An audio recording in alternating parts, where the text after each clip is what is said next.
dhageysiga dacwad ka dhana dad lagu eedeynayo in ay ka dambeeyeen weerarkii ismiidaaminta ahaa ee dadka badan ku dhinteen ee ka dhacay isgeeska Soobe ee magaalada Muqdisho ayaa maanta waxa ay ka bilaabatay maxkamadda ciidamada qalabka sida ee magaalada Muqdisho.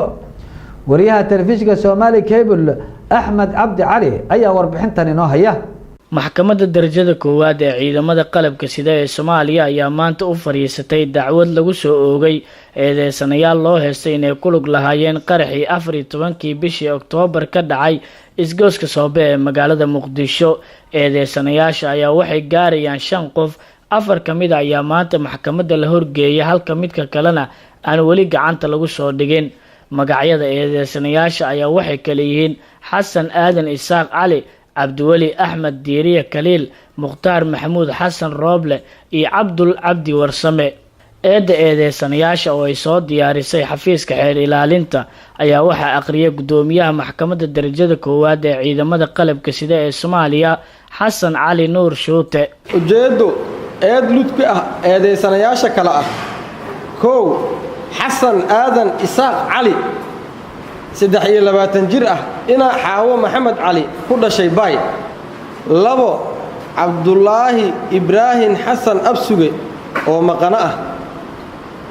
3 Abdiwali Ahmed Diiriye 32 jir ah, ina Dhubado Ibraahim Xasan ku dhashay Galgaduud. 4 Mukhtaar Maxamuud Xasan Rooble 43 jir ah, ina Kaaho Kaariyo Cawaale ku dhashay Galgaduud. 5 Cabdul Cabdi Warsame Cali 35 jir ah, ina Raaxo Miro Siyaad ku dhashay Caabudwaaq. eedeysanaha koowaad Xasan Aadan Isaaq Cali waxaa lagugu eedeynayaa in aad ka tirsan tahay kooxda Al-Shabaab adigoo horjooga ka ah qaybta fuliso qaraxyada iyo dilalka qorshaysan ee ka howlgasha gobolka Banaadir, mas'uulna ka ahaa labadii gaari ee 14 bishii tobnaad 2017 ku kala qarxay isgooska Soobe iyo wadada Danwadaagaha.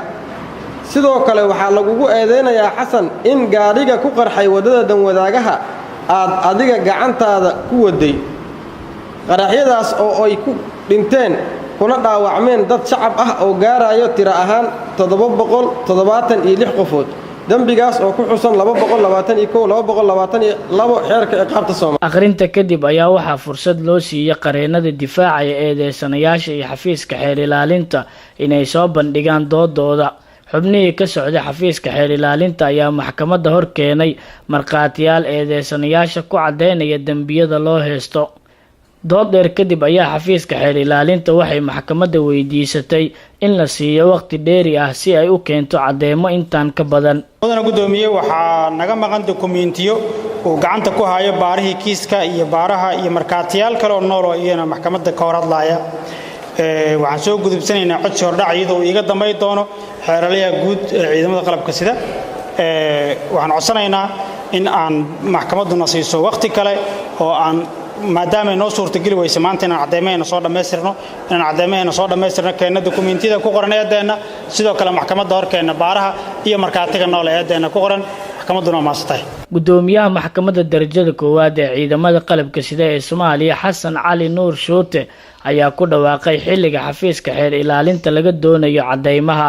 dhageysiga dacwada la xiriirta 4 eedeysane maanta halkaas ayaan ku keenaynaa. maxkamaddu waxay amraysaa dhinacyada dacwada in maalinta Khamiista ah oo 4 bisha ku beegan tahay in ay la soo xaadiraan qeybaha